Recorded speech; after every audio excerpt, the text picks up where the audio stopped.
নমস্কাৰ সকলোকে KI-KOT কিয়লৈ স্বাগতম জনাইছো আজি আমি আলোচনা কৰিম ভাৰতীয় সংবিধানৰ প্ৰিএম্বল অৰ্থাৎ প্ৰস্তাৱনাৰ বিষয়ে কিন্তু ভিডিওটো আৰম্ভ কৰাৰ আগতে আমাৰ এই ভিডিওটো চাই আপোনালোকে কেনে পাইছে সেই বিষয়ে আমাক কমেন্ট বক্সত কমেন্ট কৰি জনাবলৈ অনুৰোধ জনাইছো আৰু যদি আপোনালোকে ভিডিওটো চাই ভাল পাইছে তেনেহলে লাইক আৰু শেয়াৰ কৰিব আৰু লগতে আমাৰ চেনেলটো সাবস্ক্ৰাইব কৰি আমাক ভৱিষ্যতলৈ তথ্য সমৃদ্ধ ভিডিও বনাই যাবলৈ উদ্গনি দিব বুলি আশা কৰিছো এতিয়া আহক আমাৰ আজিৰ আলোচনাটো আৰম্ভ কৰো আমাৰ দৰ্শকসকলৰ বহুতেই হয়তো বিভিন্ন কিতাপ পত্ৰ বা আলোচনী আদিত ভাৰতীয় সংবিধানৰ প্ৰস্তাৱনাৰ বিষয়ে পঢ়িছে প্ৰস্তাৱনা বা প্ৰিএম্বলৰ ইংৰাজী সংস্কৰণটো এনে ধৰণৰ We the people of India having solemnly resolved to constitute India into a sovereign socialist secular democratic republic and to secure to all its citizens justice, social, economic and political,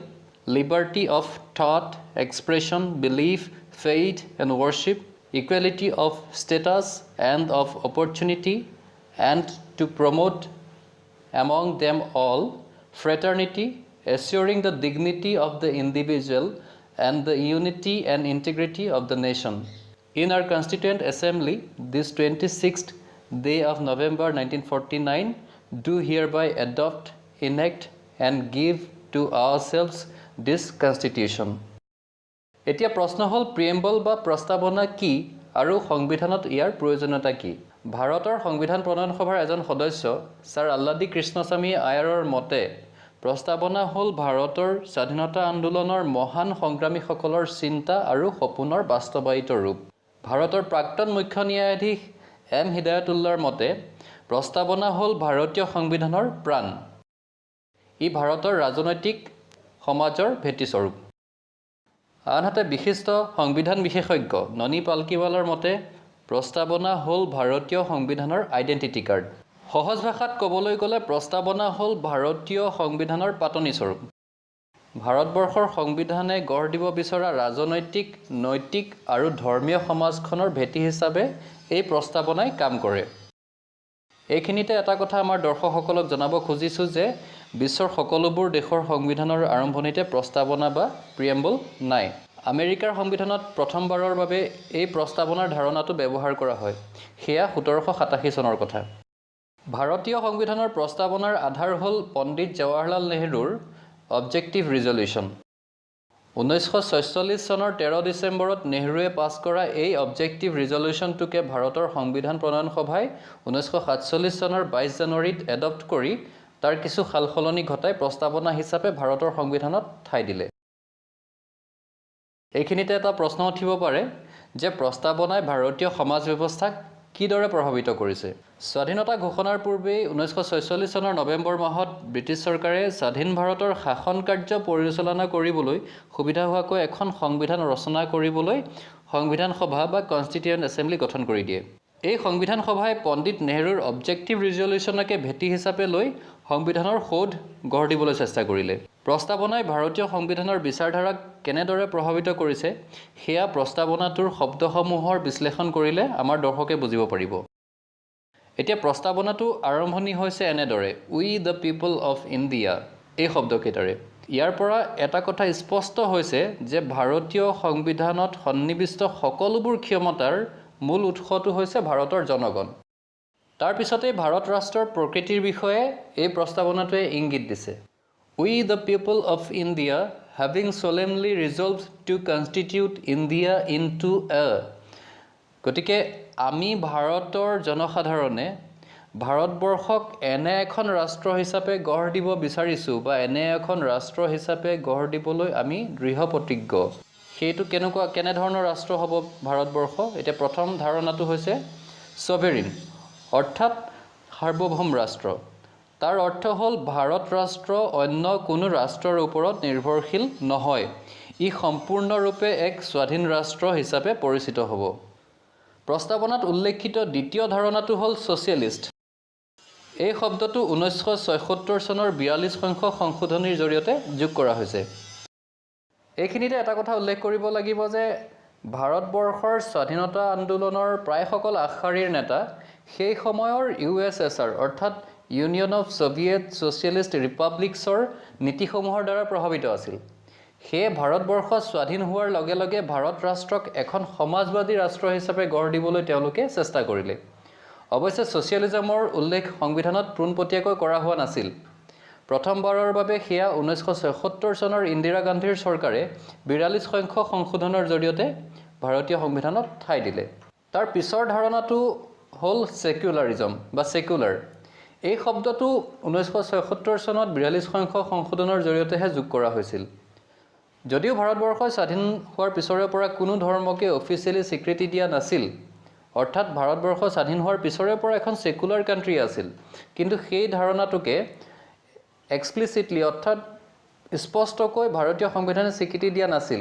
সেয়া 1976 চনত 42 সংখ্যক সংশোধনৰ জৰিয়তেহে ভাৰতীয় সংবিধানৰ প্ৰস্তাৱনাত যোগ কৰা হ'ল। তাৰ পিছতে প্ৰস্তাৱনাত উল্লেখ থকা আন এটা ধাৰণা হৈছে ডেম'ক্ৰেটিক, অৰ্থাৎ ভাৰতবৰ্ষ এখন গণতান্ত্ৰিক ৰাষ্ট্ৰ হ'ব। সেই বিষয়ে আমাৰ দৰ্শকসকলক নিশ্চয়কৈ বহলাই কোৱাৰ প্ৰয়োজন নাই, কাৰণ গণতন্ত্ৰ কি সেই বিষয়ে আমাৰ দৰ্শকে নিশ্চয়কৈ জানে। তাৰ পিছৰ শব্দটো হ'ল ৰিপাব্লিক। ইয়াৰ অৰ্থ হ'ল ভাৰত ৰাষ্ট্ৰৰ সাংবিধানিক মুৰব্বীজন এজন জনসাধাৰণৰ প্ৰতিনিধি হ'ব।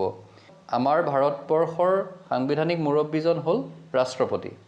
প্ৰস্তাৱনাত উল্লেখ থকা তাৰ পিছৰ শব্দটো হ'ল জাষ্টিছ। এতিয়া জাষ্টিছ কেনেধৰণৰ হ'ব? জাষ্টিছ ছ'চিয়েল, ইকনমিক আৰু পলিটিকেল।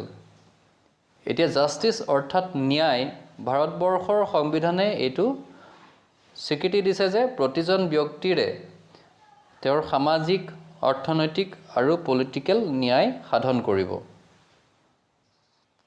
এইখিনিতে উল্লেখ কৰিব বিচাৰিছোঁ যে ভাৰতীয় সংবিধানৰ গাৰ্জিয়ান হ'ল সুপ্ৰিম কোৰ্ট। গতিকে এই ন্যায় দিয়াৰ ব্যৱস্থা যিটো, সেইটো সুপ্ৰিম কোৰ্টে পোনপটীয়াকৈ নিৰীক্ষণ কৰে। সংবিধানৰ প্ৰস্তাৱনাত উল্লেখ থকা তাৰ পিছৰ শব্দটো হ'ল লিবাৰ্টি। এতিয়া লিবাৰ্টি কেনেধৰণৰ? Liberty of thought, expression, belief, faith and worship. এই ধাৰণাৰ বাবে আমাৰ সংবিধানে মৌলিক অধিকাৰ সন্নিৱিষ্ট কৰিছে। এতিয়া সকলো সেইটো কাৰণে আমি লিবাৰেল বা আমাৰ লিবাৰ্টি আছে, কেনেধৰণে আমি ভাবোঁ, কেনেধৰণে আমাৰ নিজকে এক্সপ্ৰেছ কৰোঁ, আমি কেনেধৰণৰ বিশ্বাস কৰোঁ, কোনটো ধৰ্ম আমি পালন কৰোঁ, কেনেধৰণে আমি ধৰ্মীয় উপাসনা কৰোঁ, এই সকলোবিলাকৰ কাৰণে আমাৰ নিজস্ব স্বাধীনতা আছে, আৰু এই স্বাধীনতা আমাক সংবিধানে প্ৰদান কৰিছে মৌলিক অধিকাৰৰ ৰূপত। প্ৰস্তাৱনাত উল্লেখ থকা তাৰ পিছৰ ধাৰণাটো হ'ল equality. Equality of status and of opportunity. গতিকে ভাৰতীয় সংবিধানে এইটো নিশ্চিত কৰিছে যে কোনো লোককে তেওঁৰ ধৰ্ম, জাতি, বৰ্ণ, লিংগ ভেদে সকলোকে সমানে অধিকাৰ প্ৰদান কৰিব বা সমান সুযোগ প্ৰদান কৰিব, আৰু সেইটোকে আমাৰ প্ৰস্তাৱনাত উল্লেখ কৰিছে equality of status and of opportunity হিচাপে। এই ধাৰণাখিনিৰ পিছতে আৰু এটা উল্লেখযোগ্য ধাৰণা আমাৰ প্ৰস্তাৱনাত উল্লেখ আছে, সেয়া হ'ল ফ্ৰেটাৰ্নিটি অৰ্থাৎ ভাতৃত্ববোধ। গতিকে জাতি, ধৰ্ম, বৰ্ণ নিৰ্বিশেষে সকলো ভাৰতীয়ৰ মনতে ভাতৃত্ববোধ জগাই তোলাৰ যিটো লক্ষ্য আৰু উদ্দেশ্য, সেয়া আমাৰ প্ৰস্তাৱনাই উল্লেখ কৰিছে, আৰু ভাৰতীয় সংবিধানে এই বিষয়ত কিছু ব্যৱস্থা প্ৰদান কৰিছে। এতিয়া এই গোটেই যিখিনি ধাৰণা, সেইখিনি যাতে ব্যৱস্থাত কাৰ্যকৰী কৰিবলৈ যাওঁতে যাতে কোনো লোকৰ ডিগনিটি অৰ্থাৎ মৰ্যাদা হানি নহয়, সেই বিষয়েও আমাৰ সংবিধানে লক্ষ্য ৰাখিছে। গতিকে এচিয়ৰিং the dignity of the individual, আৰু তাৰ লগতে কি কৈছে? Unity and integrity of the nation, অৰ্থাৎ ভাৰতবৰ্ষৰ একতা আৰু অখণ্ডতা ৰক্ষা কৰিহে এইসমূহ প্ৰদান কৰা হৈছে। এতিয়া ইণ্টিগ্ৰিটি শব্দটো ভাৰতবৰ্ষৰ সংবিধানৰ প্ৰস্তাৱনাৰ পোনপ্ৰথমে ব্যৱহাৰ হোৱা নাছিলে। এই শব্দটো 1976 চনৰ 42 সংখ্যক সংশোধনৰ জৰিয়তে যোগ কৰা হৈছিল। গতিকে প্ৰস্তাৱনাত 42 সংখ্যক সংশোধনৰ জৰিয়তে আমি লক্ষ্য কৰিলোঁ যে তিনিটা শব্দ যোগ কৰা হ'ল, সেইকেইটা হ'ল ক্ৰমে ছ'চিয়েলিষ্ট, সেকুলাৰ আৰু ইণ্টিগ্ৰিটি। এতিয়া ভাৰতবৰ্ষৰ সংবিধানৰ প্ৰস্তাৱনাৰ শেষৰ অংশত উল্লেখ আছে যে in our constituent assembly this 26th day of November 1949 do hereby adopt, enact and give to ourselves this constitution. এইখিনিতে এটা কথা আমাৰ দৰ্শকসকলে জানি থোৱা ভাল যে যিদিনাখন আমাৰ সংবিধানখন এডপ্ট হৈছিল, দ্য ডেট অফ এডপশ্যন বা ডেট অফ এনেক্টমেণ্ট, সেই দিনটো হ'ল 26 নৱেম্বৰ 1949। গতিকে সেই দিনটোতে ভাৰতীয় সংবিধানৰ 15টা আৰ্টিকল বা অনুচ্ছেদ কাৰ্যকৰী হৈছিল। সেইকেইটা হ'ল 5, 6, 7, 8, 9, 60, 324, 366, 367, 379, 380, 388, 391, 392 আৰু 393 এই 15টা আৰ্টিকল কিন্তু 26 নৱেম্বৰ 1949 চনৰ পৰাই কাৰ্যকৰী হৈ গৈছিল ইয়াৰ লগে লগে আমাৰ আজিৰ এই প্ৰস্তাৱনাৰ বিষয়ে কৰা আলোচনাটো শেষ হ'ল আশা কৰোঁ আপোনালোকে সকলোৱে ভিডিঅ'টো ভাল পাইছে আৰু আপোনালোকে নিশ্চয় লাইক আৰু শ্বেয়াৰ কৰিব ধন্যবাদ